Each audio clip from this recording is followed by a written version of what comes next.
Welcome back. আমি Sharif Hossain technical by YouTube চ্যানেলের পক্ষ থেকে আপনাদেরকে স্বাগতম। তো আজকের ভিডিওতে আমি আপনাদেরকে দেখাবো যে কীভাবে ব্রাউজার ক্লিন করতে হয়।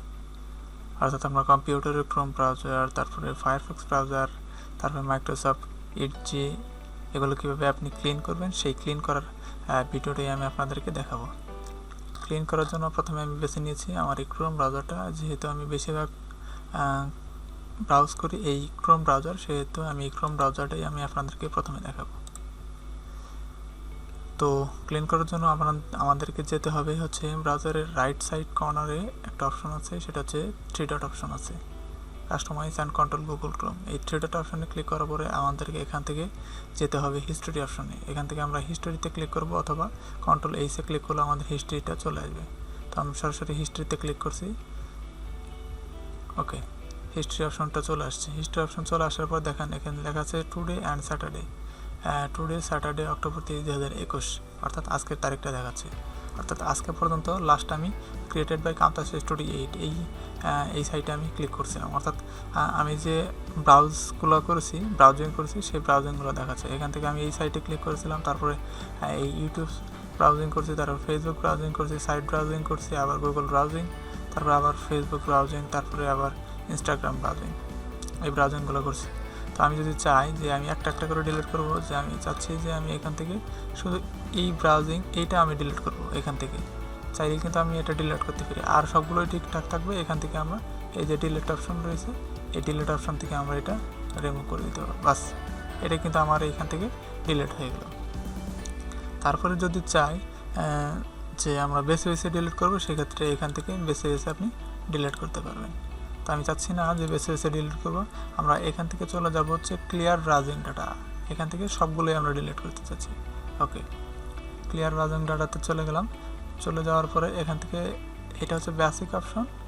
বেসিক অপশনে এখান থেকে আছে, এটা আমরা অল টাইম দিয়ে দিলাম। অল টাইম দেওয়ার পরে এখানে সবগুলো যদি আমি এখান থেকে ডাটা ক্লিয়ার করে দিয়ে দেখেন চেস image and file free up 319 MB, some site may load more slowly your next visit.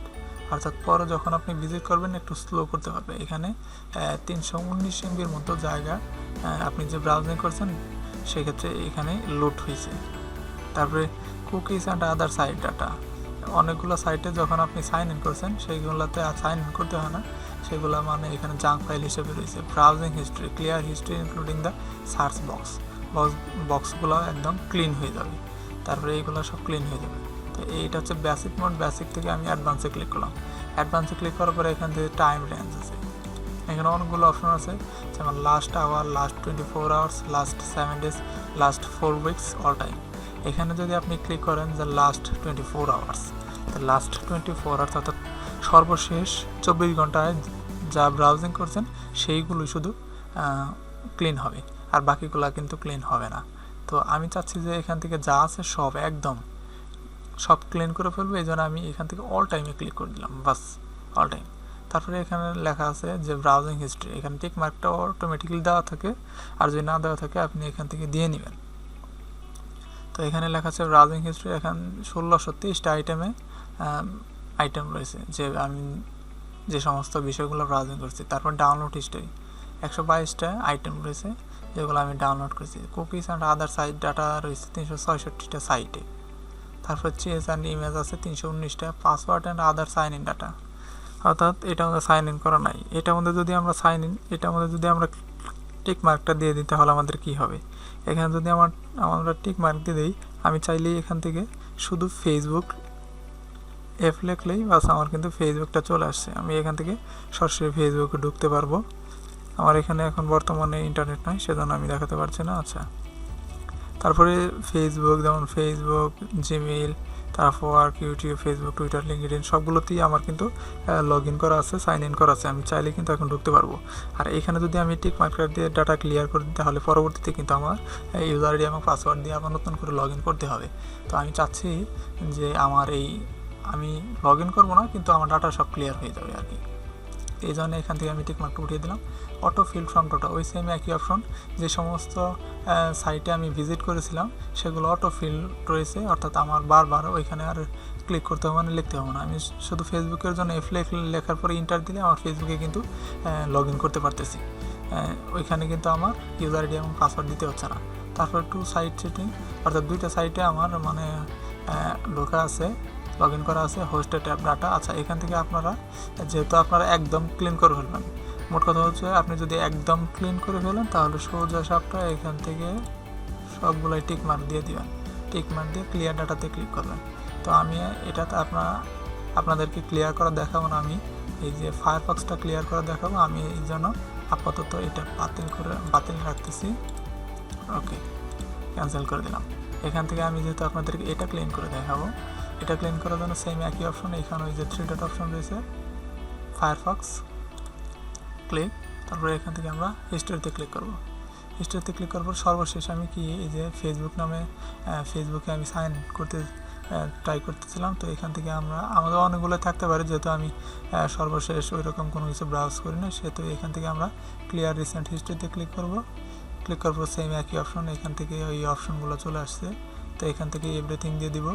এখান থেকে হিস্ট্রিতে যা আছে, browsing and download history, active log in, form and search history, cache, cookies, site setting, offline website data যা আছে সব কিছু এখান থেকে আমরা ওকে করে দেব। বাস, আমাদের কিন্তু ডাটা ক্লিয়ার হয়ে গেল। ওকে, আমাদের কিন্তু আর কোনো ডাটা নাই। তো এটা ছিল হচ্ছে মাউস পয়েন্টারের মাধ্যমে ক্লিক করার মধ্যে। আপনি চাইলে এই কাজটা করতে পারবেন কিবোর্ড শর্টকাটের মাধ্যমে। এখান থেকে কিবোর্ড শর্টকাট হচ্ছে control shift delete, control shift delete. বাস, অপশনটা চলে আসছে। এখান থেকে শুধু আমি ওকে দিয়ে দিলাম। এই গেল ফায়ারফক্স, তারপর আবার ক্রোম ব্রাউজার, সেই একই পদ্ধতি। এখান থেকে কন্ট্রোল শিফট ডিলিট, সব অপশন চলে আসছে, সবগুলোতে টিক মার্ক দিয়ে ক্লিয়ার ডাটা করে দেবেন। বাস, আপনার ব্রাউজিং ক্লিয়ার হয়ে গেল একদম। তো এই ছিল কীভাবে ব্রাউজার ক্লিন করতে হয়। এই দুইটা অপশনের মাধ্যমে আশা করি আপনারা যত ব্রাউজার আছে, যেমন এখানে যে মাইক্রোসফট এডজ আছে, তারপরে ক্রোম ব্রাউজার আছে, তারপরে ফায়ারফক্স আছে, তারপরে রয়েছে হচ্ছে ইন্টারনেট এক্সপ্লোরার, যত প্রকার ব্রাউজার আছে সবগুলো ব্রাউজারই আপনি কন্ট্রোল শিফট ডিলিট অথবা রাইট সাইডে 3 ডট অপশন রয়েছে, এই অপশনের মাধ্যমে আপনি ক্লিন করতে পারবেন। আপনি যদি মোবাইলে ব্যবহার করতে থাকেন, মোবাইলেও কিন্তু সেম একই অপশনের মাধ্যমে আপনি ক্লিন করতে পারবেন। আপনি যদি মোবাইলে ক্রোম ব্রাউজার ইউজ করে থাকেন তাহলে দেখবেন যে রাইট সাইডে 3 ডট অপশন আছে। এইখান থেকে আপনি কম্পিউটারের মতো করে করতে চাইলে এখান থেকে 3 ডট অপশনে গিয়ে এই জায়গায় একটা অপশন থাকে, সেটা হচ্ছে ডেস্কটপ মোড। আপনি ডেস্কটপ মোড বা ডেস্কটপ আইকন ওইরকম ওই অপশনটা রয়েছে, ওইখানে শুধু টিক মার্ক দিয়ে দিবেন, তাহলে আপনার মোবাইলের যে ব্রাউজারটা আছে সেটা ডেস্কটপ মোডে হয়ে যাবে। ডেস্কটপ মোডে হয়ে গেলে সেম একই পদ্ধতিতে এইগুলো পেয়ে যাবেন। আর ডেস্কটপ মোডে না করলেও এখান থেকে যাওয়ার পরে এখান থেকে যে হিস্ট্রি ডেটা আছে, এখান থেকে হিস্ট্রিতে গিয়ে সব আপনি ডাটা ক্লিয়ার করে দেবেন। তো এই ছিল কীভাবে ডাটা ক্লিয়ার করতে হয়। আশা করি ভিডিওটি আপনাদের ভালো লেগেছে। আমার এই ভিডিওটি যদি ভালো লাগে তাহলে অবশ্যই আমার চ্যানেলটি সাবস্ক্রাইব করবেন, লাইক করবেন, কমেন্ট করবেন এবং শেয়ার করবেন। তো পরবর্তী ভিডিও দেখার আমন্ত্রণ জানিয়ে শেষ করছি আজকের ভিডিও। আল্লাহ হাফিজ।